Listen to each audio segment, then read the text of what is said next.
girl lay barefoot on the lawn. Let the sprinkling water soak her clothes. Sexy body in the sunlight bath. Looks more and more beautiful. Perhaps noticing the man's hot gaze, she snapped her head up and smiled. And so Humbert fell in love with Alice at first sight. He became the new tenant of the widow Mrs. Hayes, a young and energetic girl, a light that Humbert's world did not possess. She came into Humbert's room, and sat on his lap, and mischievously stuck her gum on the diary. Turning to Humbert, she said, "Am I getting a zit?" Perhaps you're talking to.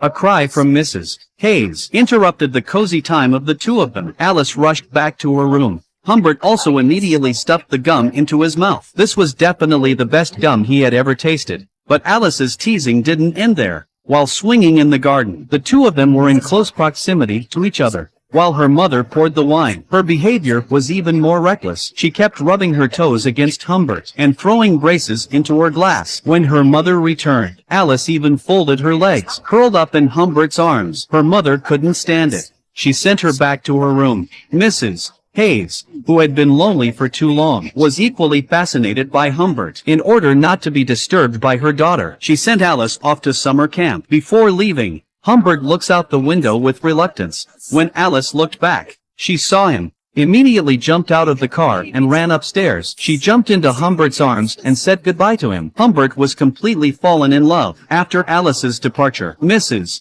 Hayes made her feelings known to Humbert. To stay by Alice's side, he chose to marry Mrs. Hayes. The first 6 weeks of the marriage, Humbert escaped his husbandly duties in various ways. To avoid trouble, he added sleeping pills to his wife's glass of water. Unfortunately, the drug was not effective enough. Mrs. Hayes woke up in the middle of the night. He had no choice but to go to the doctor again, prescribed a strong drug. However, when he returned home, he found that his wife had pried open his diary to learn that her husband saw her as a bloated old woman and that he was plotting against his daughter. Mrs. Hayes was devastated. "You're a monster. You're a despicable criminal monster." She tried to write a letter to her daughter to expose the man's evil deeds, and then she had an accident on the way to send the letter. She dies instantly. At first Humbert is a bit frightened, but then a rabbit girl appears and he realizes this is a good opportunity, a chance to be with Alice in the open. So he simply burns the letter with the secret. He goes to the summer camp and picks up Alice. On the way, he hid the news of Mrs. Hayes' death. He offered to take Alice on a trip for a break. Then he took her into his arms, telling her how much he missed her. But Alice didn't believe him, because Humbert didn't even kiss her. Humbert took Alice to the hotel, but since it was after the reservation time, there was only one last room left in the hotel. He lifts the girl's feet, slowly takes off his leather shoes, removing the stockings, gently stroking her toes. Then he tells her to lie down, but he didn't do anything. Instead, he got up and left the room. At that moment he was overwhelmed with pleasure, but at the same time he knew it was a sinful thought. When Humbert returned to the room again, Alice had fallen asleep. He eagerly changed into his pajamas. He lay in bed with the young girl. In the middle of the night, Humbert was thirsty. Alice, half awake, also said she was thirsty. She drank the water in one gulp. Then she put her lips on Humbert's shoulder and rubbed it against his shoulder. The nominal father-daughter relationship restrained. Humbert did not cross the line. But the next morning, Alice's initiative was too much for him to refuse. Humbert was a little overwhelmed, but his joy was greater than his panic.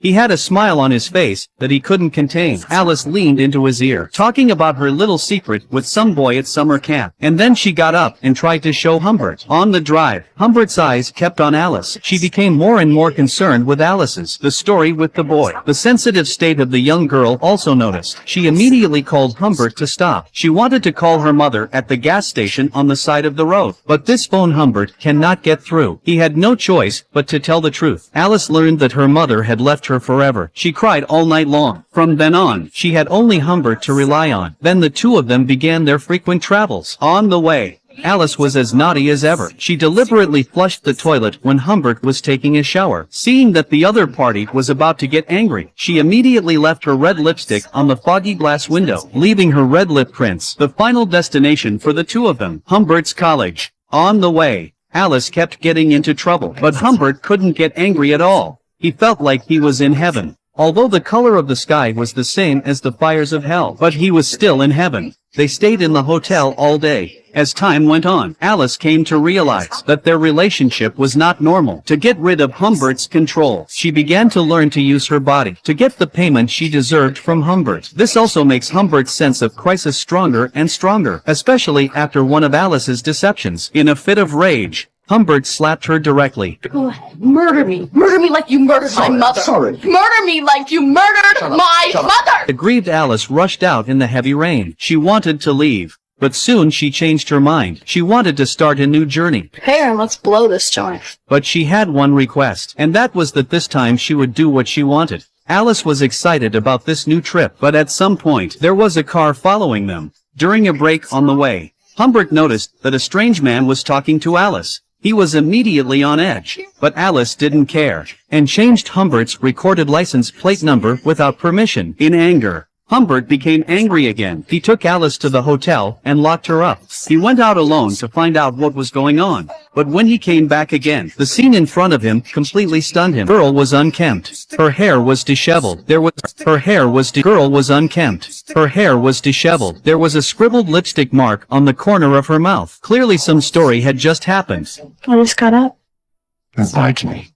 Well, I did go out for a second. Looking at the man's flustered state, Alice's heart was getting more and more excited. She leaned lightly against the wall, shaking the paper bag in her hand, and then a wicked smile appeared. In the middle of the night, Humbert had a nightmare. The police found out about his secret relationship with Alice. In order to avoid accidents, Humbert decided to go to a new destination overnight. As a result of the journey, Alice caught a wind chill. The doctor advised to stay in the hospital for a few days for observation. But the next day, the nurse said that Alice had recovered, and was picked up by the girl's uncle. Humbert heard, and began to look around like crazy. He even punched and kicked the doctor. The loss of the love of his life made him lose his mind completely. He set out on his own to find Alice, but it was not always the case. Until 3 years later, Humbert received a letter from Alice. She said she was married and had a child, but the heavy bills were too much for her to bear. She wanted Humbert to help her, in any form. At the address Alice gave him, Humbert rang the doorbell with a sense of trepidation.